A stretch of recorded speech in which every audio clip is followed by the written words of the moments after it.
Okay, what's up guys? So today I want to talk about 5 skate items that I think you should always have with you. These are things that will save you time from like setting up a board or whatever the case may be, to help you with cleaning up a spot, to help you with just convenience of bringing your things around, and so on and so forth. So without further ado, let's not waste any more time. Let's just get right into it. Actually, before we get right into it, I just want to say these are not going to be the common sense items you think they're going to be. I'm not going to be recommending, skate tools, water, a phone, because those are basics. There's no reason to make a video on it. But instead I want to talk about things that you might not think about that could really help you when you're skating, especially if you're skating street. So let's get right into it. First one I want to bring up is a broom. This is a perfect item, especially if you're driving around to different skate spots, particularly street spots. You're always going to need a broom. 9 times out of 10 there'll always be debris wherever the spot is. It's very rare that you're going to find a completely perfect spot. And so a broom, especially if you're driving, is a perfect item you can keep in the trunk at all times. That way you could just,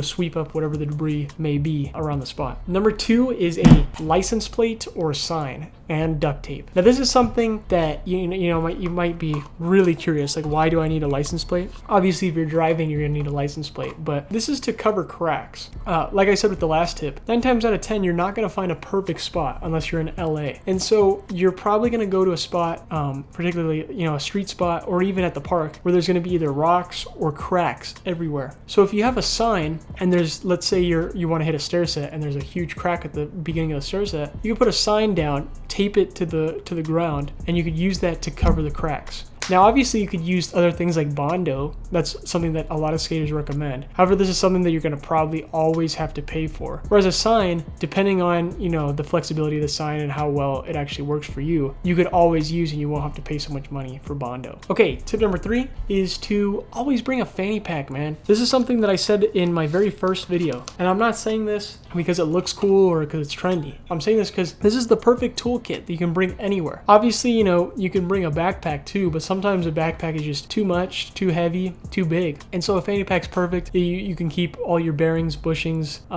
skate tools, laces, whatever the case may be, all in one little kit. Perfect. Number 4 is something that a lot of skaters don't talk about, but I think you should probably think about, is extra bushings or pressure pads. Now I say this because if you're skating the same hardware for too long, if you're skating the same trucks, wheels, whatever, it may come to a point where your bushings may crack. And if they do that, your skateboard will be wobbly and you're going to lose your board control. This is something that I'm experiencing now, where my board does not have all 4 wheels touching the ground at the same time. I'll have like 2 wheels touching the ground and the other 2 are lifted off the ground. And the reason for this is because my bushings are cracked. And so I like to just keep extra bushings, extra bearings, extra lubricants, just extra equipment, but particularly bushings, because it's a great way to just keep your board balanced and get that board control. Okay, and number 4, 5, I always forget which number we're on. Bring a power drill.